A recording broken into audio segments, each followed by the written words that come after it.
talking to Lanny Shereck, who is a teacher, educator, a painter, sculptor living in Toronto, was also my sculpture teacher years ago. We've collaborated on research, and Lanny's been my primary source for understanding the aesthetic process. We're talking through with him about different phases of his career as an artist.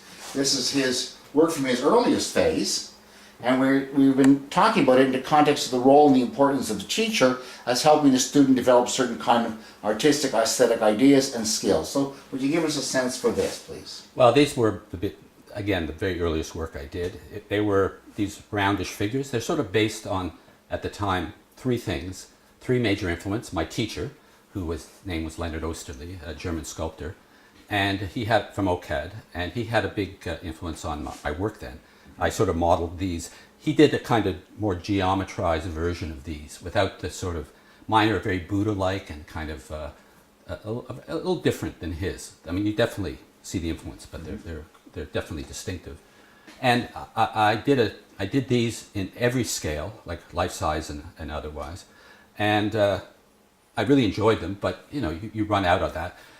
The other thing is these were very much under his influence. And he was the kind of teacher where you learned, there's sort of two kinds of teachers. There's the kind of teacher who gives you a model of how to learn and also how to do it his way or her way in a particular style, their style. And you can learn quickly that way. It's kind of a bit of imitation, but it's harder to shed it. It's a very strong influence, so it's hard to let go of it. Then there's the other kind of teacher who doesn't use themselves as a model. They just create a kind of learning model that you have, and they critique your work. And that is a little slower, but you don't have to deal with that. You can find your own voice a little quicker, I think, in that sense. So these were my stage of going through that kind of influence, and then coming out another side in a different kind of work eventually. It took me a while now to here shed you have it. certain kind of Although I like it. geometric forms, rounded forms. Well, round, it's like taking the sphere and then breaking it down in many different ways. I've even done them recently. This is ceramic. It's all thrown on a wheel. These are modeled in clay. These are, this is modeled in clay and then cast. These are done in clay and then a mold is made and they're made in ceramic, sort of hollow ceramic where you roll it. And these are made on the wheel. I actually made all the forms on a wheel and then I put them together the way I would a teapot, which I do. I do a lot of teapots, so it was sort of that influence. And what are the kind of facial expressions? What would you say about the kind? Is there emotion in the piece? Is there stylized? I see them as kind of my Buddha babies. They're very tranquil. They're very sensual. It's about sensuality a lot for me, and it's also about a kind of, I guess, like yoga. There's a kind of, I think, trying to find your center. They center you. So there's a certain idealization here. It's a kind of idealization. Yes, it and is. The second set of pieces that we're talking about as well are the figures that you did subsequently have much greater realism in there and show a different kind of development. Yeah. That you're sort of more on your own and where you were headed. These are more modernist influenced, and those the later ones are more, I guess, as I talked about, the Baroque art and that influence there. But all of these things sort of changed for me when I went to painting. There was a departure into a whole other kind of narrative realm. Mm-hmm. These have a narrative quality, but these ones, they're more about the form. While the other ones, the later ones, the figurative ones, the more naturalistic ones, were more about the story and the narrative than the form itself. And with the painting, it's about the narrative a lot. Okay, so now give us a sense for what these figures are about and the kind of approach you took and what the ideas are behind them. Okay, well, they're done in clay, and I made molds, plaster molds and rubber molds of them, sometimes so I could do additions of them that I could play with and change and manipulate as well. It's painted plaster. They're painted, then I cast them in plaster, sometimes in cement fondue, but they're painted anyway, so it doesn't really matter the material that they're put into, but because I want to put a painting finish on them. And the painting finish is, because it's on plaster, actually, it gives you almost it has almost like a fresco-ish look to it. Mm-hmm. I like the kind of quality of the painted plaster. And what are the ideas behind this work? Big chunk of my career, I just studied the figure, mostly sculpturally, not as a painter, as much, mostly completely as a sculptor, and drawing particularly. And the figure was like a central part of my, I guess, my training, which was ongoing right up through most of my career. It still is in a way. And the figuratives I was making were studies, but I wanted to do more with that, something a little more narrative. I think I am more of a, rather than a formal artist, I think I'm much more narratively based in terms of the kind of work I do. I like to play with different narrative forms, but what really, the thing that drives a lot of what I do is what it's about, what it is. And now you did a The show figures are early very on. powerful that way. You did a show early on down at, what was the gallery downtown? At Harborfront? Yes, at the Harborfront And Gallery. then we did a study based on that and published it. Right. You had the figures in different kinds of groups. So you took your narrative idea and you made it kind of social scenes. Tell us a little bit about those ideas. Yeah, well, the other, first of all, they're not, mostly when you do figure studies, they're conventional. There's an idealization involved and a sort of an interest in the figure as itself, as a physical entity and us. I was more into the social aspect of the figure. And because each one of them has a certain kind of, I guess they say a little bit something about people and about what they think or the kind of people they are. And I also want to see the relationship between them, like having not just one figure, but having maybe 2, 3, or sometimes a whole group, which I did. I did one as a large grouping called a shtetl. And it was sort of bringing all these different characters together. So I'd have like the one that's not here that you mentioned of a black woman carrying a white man on her shoulders, and he's dressed as a bride. Comes from a voodoo ritual, but I found it really interesting in terms of the power dynamic of the two, and his vulnerability. So there's a strong social theme. There's a social, and dealing with sometimes with issues of race. I have one called likeness that's not here as well, where it's the same figure exactly, but each one I've made up as a different race, but it's the same figure physically.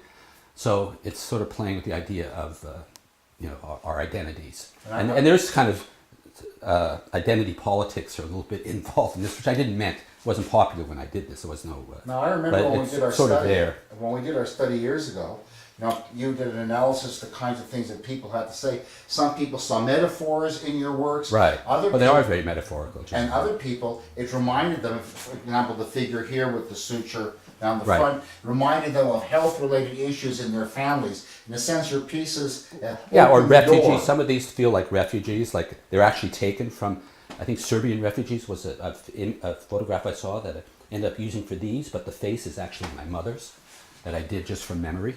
So some of the work are done here from photographs.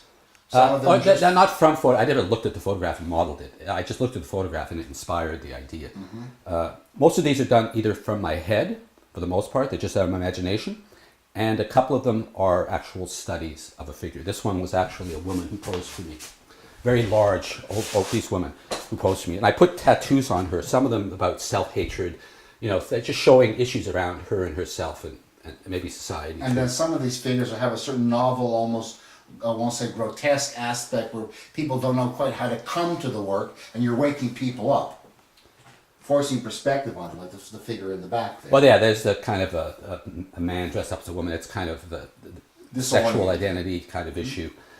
I was playing with that. I'm not really taking a stand or an issue with anything. I'm making these, and then I'm sort of putting them together and finding little relationships between them. And each time you do it, usually I'm looking for a relationship that's not straightforward, that's ambiguous, because then it's more interesting. If so then it engages. Straightforward, then it's boring. That's it. But interesting for you, ambiguous for you, and also invites people in to give them an opportunity for interpretation. Exactly. You want to always leave interpretation, especially if you're creating narratives. You want to have a narrative. Straightforward narratives can be satisfying and nice, but all that. But there's also a narrative form where there's a lot of questions and things we don't really. It's hard to figure out. And those things generally are deeper, I think more interesting. And that's what I try to sort of allude to in the characterizations and also in their juxtapositions, is try to create those kinds of moments. Now the theme of realism is something that we're talking about here, and we've been talking about it for many years. Yeah, these are fairly realistic, although they're expressionistic realism. They're not refined. They're fairly realistic to the body, but they're still very generalized and hands-on kind of modeled. And yet they're fairly realistic. Some of them, the proportions are even a little bit off, which again, like some of them are a little stunted, especially these guys, the older ones here.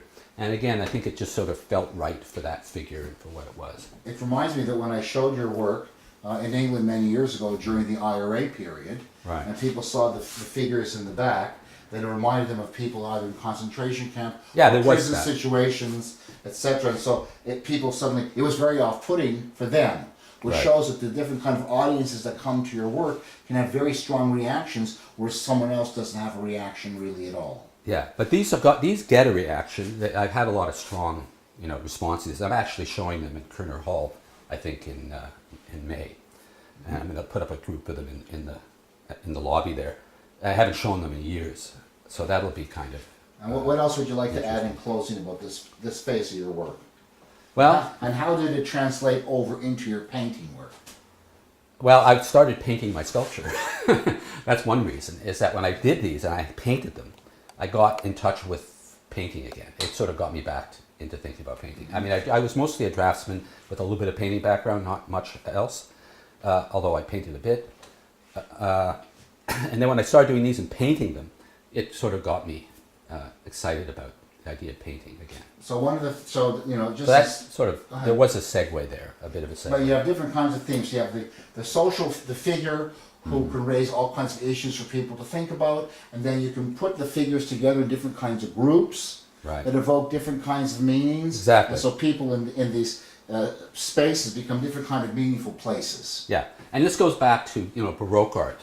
There's a whole tradition of Baroque art that was religious, but they were put together in tableaus and scenes. So there was a whole kind of tradition of doing that, but it was always within the religious tradition. context. And I'm playing with that a bit, and I respond a lot to historical art, and that's something I responded to here. That sort of Baroque involvement with the figure in action, with and also painted, and they did paint them realistically, and they'd have these figures in groupings telling a story. So I'm doing that, but I'm doing it with a little less conventional, with much less conventional themes and.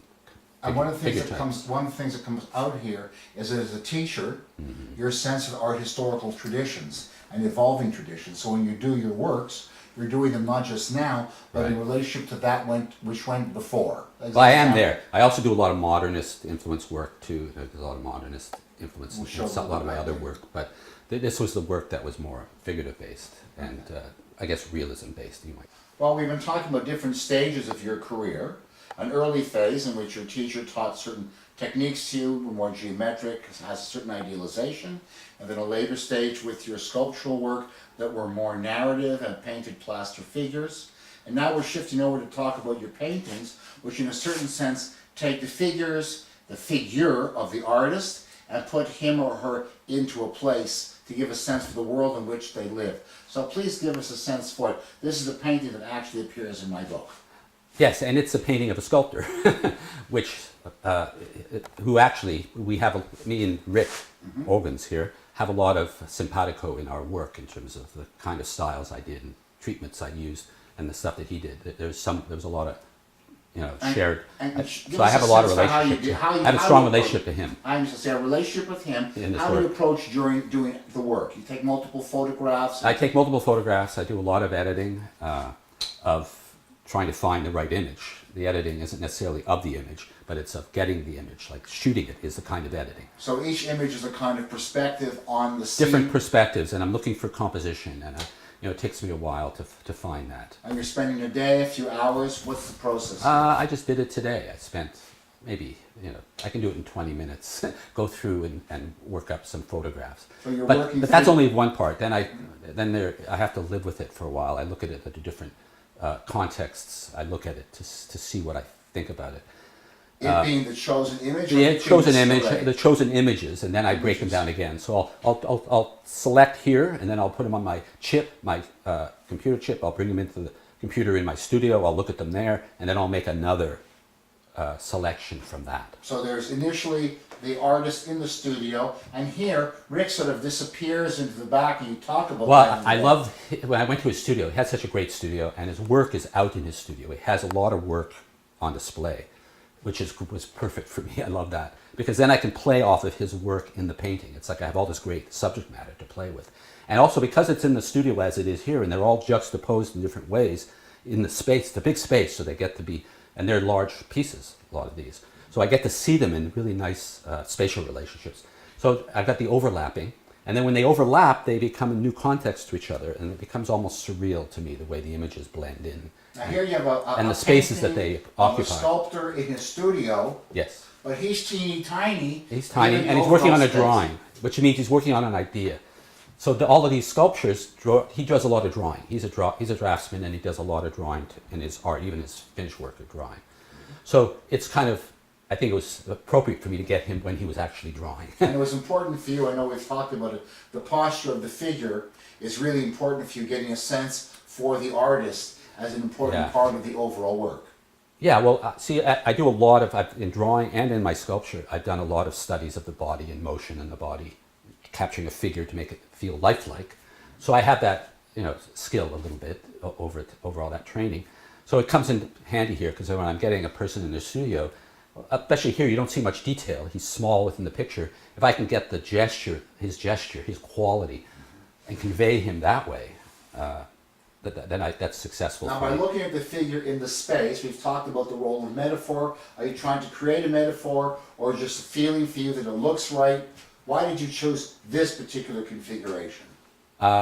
Well, I like the composition. I like this being in the extreme foreground and then all this stuff way back in the distance. So, and this was kind of fun to have this big funny face, which is like him. He's a comic. He does there's a comic aspect to his work. So this one really felt it captured that. Also, I wanted him to be in the center. He's in the center of it, and yet all this work rotates around him. So his world And is yet- swirling So it's his around whole him. world around him, and he's in the middle of it. So I thought that there was a metaphor, that arrangement had an idea around it, had a narrative to it. So I was attracted to that, and that's why I worked on it and gave him that configuration. So I think it's an appropriate. And there's a lot of repetition. Like look at the circle with the head, the circle here, circle here. So there's a lot of those repetitions, Those are and they're all compositional devices. rotating. So they're all, and that's going back to the circle, right? My interest in the circle. So there's a funny relationship there. I mean, again, no one's going to see that directly. A lot of the things, there's so much meaning in a picture that is meaningful for me that necessarily isn't conveyed directly to the viewer in terms of So there's what's certain like there. implicit. But that's fine, because they felt interpret, they qualities. give meanings that I didn't know was That's there. right. But they also, you have a certain feeling that you bring to your composition in the figure, and in a certain sense they can resonate to those feelings of the swirling objects and the large and the small without necessarily explicitly knowing it. Yeah, they're not conscious of it. That's what composition is. It's kind of a manipulation on a psychological level of how we notice and see and respond to things. And we manipulate that as artists. But you're not we doing it- control it. But we control it for narrative reasons, for many different reasons. And how we do that can be whether it works or not. Sometimes we don't do it well. But these are also spontaneous decisions that you make in the sense that you have all these different pictures, but the one you choose that you work with feels just right for you. It does. But once I painted, I mean, at the last show, I did maybe 30, 40 pieces. And now, once I have a show, the great thing when I have a show, I really get an objective sense of it and I let it go. And then I can go back and I have a much better sense of what I liked or didn't like. For the next set. For the next set. So a lot of time, when I look back on the last show, I did maybe half of them, more than 3/4 of them. They weren't successful, but I showed them and I did them. And I probably, if I waited longer, I wouldn't have. But it's good. I don't care because I don't think you can. A lot of artists show work that isn't necessarily Learning the best. process. If you're in the commercial world, you have to do something and be bang on every time with a certain consistency. I don't care. I don't have those drawbacks, so I can just put it out there and see what happens. Okay, so let's but I'm let's saying put it that- out there. Let's go to your Yeah. studio and take a look at a whole series of works that you have ongoing. Yeah, this is a continuation of this series. It's an interruption. There was an interruption with the work that I did of those geometric masks, which We discussed. before, which were based on sculptural setups that I created and then painted from them. And then you went back to. And then I went back to these. These kinds of Yeah, ideas. I never intended not to go back, but now I've made that Well, transition. let's visit the studio. Okay. So we were talking about your large painting of Rick Owens. Okay, that series I did. I've done 3 or 4 shows of that series In already. that size. Different sizes. I've done very large ones, like 7 feet by 5 feet, and I've done very small ones down to 12. I'm just starting a series of even smaller ones, like the one behind me here. That's 8 by 10 inches. So that's going to be the smallest size I've done. but I've done 12-inch squares. So you were working with the large format, then Yeah. you went away to do the more. I did them both. I was doing both. And now you're going back. I'm going back So to it. going back, what's new and what's changed? I moved from working on canvas to wood. A different surface, the paint and the brush, the tactility is different. How you touch the response of the material you're putting the paint And against. what is the experience for you like when you do that change? Well, no, Harder, it's just easier or no, it's just different. It's just a different thing. I like them both. The wood, I think, is more me. I think more me than canvas. in what sense? I like the resistance of the surface. I like the kind of mark of the brush more when I'm against So you're wood. feeling the medium. More. Also on the wood, I gesso it quite a bit. I do in fabric, but it still absorbs. But when I gesso this to the same extent, it doesn't absorb as much. So I get the paint on there quicker. And it tends to be, the paintings are a little brighter. They're not as dark as some of the ones on canvas. See, it's an important point to make that people generally see paintings in a museum or a gallery in a finished format, and they don't really understand that the artist is interacting with the materials, interacting with the surface. One of the goals of this kind of conversation is to show people what the world is like for the artist as the image emerges. Well, what you're doing is, this is a photographic image, but I have to deconstruct that whole image. Meaning? I have to look at every little aspect of it, the composition, the layout, the proportions, the color, and I have to manipulate and transform them, as every artist does when they're dealing with that kind of So thing. you've made it, again, from our earlier discussion, you've taken photographs of the artist, he or she, in their studio. Right. And from those photographs, you've chosen one in particular, a couple in particular to work with. Then you have them entered in your computer and you can begin to see them on the screen. Right, and then I bring them in here. I actually observe them on the screen on my computer here. I have a laptop that I work on.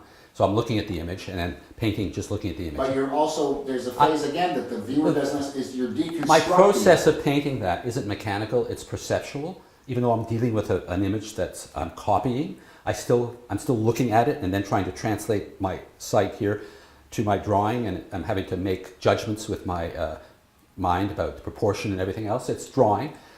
If you're doing it mechanically, you don't get the experience of all that as much. So you have some of that, what but you is don't it have being it as much. perceptual and experience for you as an artist? Oh, You see, psychologists don't really have perception means you see a color, from it you make an inference, etc. You're actually experiencing the space. You're experiencing ways that psychologists are not aware of. People in Maybe. general aren't aware of. So when you deconstruct the image and you have a perceptual experience, what's going on? What are you trying to achieve? well, I think here I'm trying to create a space. I've got the artists in their space. They've got all their things in it, and there's the person themselves interacting in that space. And often in the space, as in this one and this one, the work of the artist is juxtaposed against them. So I get to see them in that kind of juxtaposition to their work. Here it's kind of interesting because of the scale. She does these really huge figures. And this is Shelley Adler. And she's the relationship of her against the painted figure that she's created that's even larger than herself. It's kind of a fun. So in each case, like in Rick, you Instance. had him So I'm small, playing with that. surrounded, and here you're playing with I'm playing with her, juxtaposition, with the some work. scale issue. And in this one here, with the one with Libby Haig in her studio, which is an amazing studio, she's got tons of things in it. It's just filled Lots with of stuff. stuff. A lot of this paper in here is all the paper stuff that she constructs and plays with. So it's not her work in the sense you don't see one of her pieces, although you do see bits and pieces of her pieces. It's really about her process and all these things and putting her in juxtaposition to that. So it's the artist, not just in their space, but also in relationship to their work and to the things that they work with, the materials and everything. So it's kind of a fun exploration of And all you're that. selective, as you've explained to me in the past. Not everything in the photograph is present in the painting. You're No, picking and choosing. I pick and choose. I leave out things or I move things around. And if you were to take a drawing, if you were to take a photograph and overlay it to my painting, they wouldn't match. So you'd know that I didn't draw it, that the drawing is done by hand, because they would never be. If you did it mechanically, they'd be exactly the same. But because the way I draw them, there's all of these nuanced changes and manipulations because I'm using my eye. So that for me is exciting and important. Not all artists have that they like working with in different ways. Some artists want the safety of the drawing and the process so that they know they get what they're getting exactly. But you like the sense of how it emerges. It emerges. Like when I make these, I never know whether they're going to be a success. I'm not confident on what I'm going to get. there's a whole psychological involvement around that too. Your insecurities around that and the struggle for it. I like that. I don't want to be knowing that everything's going to be So failure. what I get at the end. Failure's Like a I friend. said, failure's a friend. Like those all the ones that didn't work. I don't feel bad about them. I still enjoyed doing them. They didn't work out, and some did. But I think that that's natural. It's like baseball player. You have a great season and then you have a terrible season. Doesn't mean you haven't changed to being a good baseball player. You can't be as with a performance art, which these are. There's always inconsistencies. Now, The more you performance in what sense? mechanicalize it, the more you use machines like we do now with these computers, you have a greater safety margin in getting a success And so of when what you you say think you performance want. art, what do you mean? A performance art is where you have to, it's based on you being able to, In real time. in real time, make something, and the skills in your craft. There's always a level within craft of, you're on and you're off. We're psychologically, all the components that make us up, they go through, variations very and changes. dynamic. It's very dynamic. Now we've talked about. And I want that dynamism in the No. process, not necessarily in the finished work. You can say, here, I think it's present in the finished work. In the process. It's in the process, but it can be in the finished work, but it's also very much in the process for me. I understand. Over the years, we've talked about different kinds of themes, bridging psychology to art. Right. And one of the things that really strikes me in our recent conversation, in fact, in the studio, was the issue and the differences between representation and realism. For psychologists, representation is a kind of idea that we have of the world that can enable us to name, this is the figure, this is the brush, these are the different objects. But you explained to me that realism has to do with how you play with positive and negative space in order to create the experience of the person in their world. Can you But say also, something about that's that? positive space to create space. How do you create space? Like for me, when I go in here, like I'll take my computer and I'll zoom in on an area like this and paint it, and I'll try to find space in there for it. And that space in there has to feel somewhat relationship to the spaces around it. And I'm constantly looking for those spaces. Whenever I go in there and I sharpen an edge, or if I soften an edge, I'm pushing something forward and back. Every time I take a color and I put a neutral color and then I put a more pure color on top of it, it pops out from the other one. I'm creating a space. There's many different ways. When I make one lighter, one darker, I'm making a space. There's a separation. They're pulling away from each other. So I'm playing with those kinds of nuances of space all the time. And when I draw these, I don't draw them. I do a quick, very simple drawing, like a couple of divisions, not much. The rest of it I mass in, and it's very rough, kind of like in this one. I just started this one. So all of these edges are kind of soft. It's all very indistinct. And what I'll do is it's gonna focus. And how it focuses is that I go in there and I start finding the edge. I start noticing all the nuances of the spaces around each object. And as I clarify them, this becomes more and more spatial as I do that. So realism in a certain sense. And that's has to more do- realistic in the sense that it's more three-dimensional, more spatial. And I find that by inhabiting all the little spaces within here, every little corner, every little edge, I have to sort of feel them and find them within that space. So you were Not just the big, drawing big, of them, but also their sharpness, their indistinctiveness, their color, their tone, everything. I have to find those nuances throughout the whole thing. So in a certain sense, you're kind of- shifting between big, the overall composition, Yes. and small. Yeah, the I'll zoom back, experience of the and then I'll zoom out. I'll see, okay, it looks like that's small, but when I zoom back, does it all come together? Sometimes it doesn't. I have to change it again because it doesn't work at this level, even though it might work at that level. So you're playing with the space. A lot of artists, I mean, this is true for all artists. What I'm doing is not something no one else is doing. No.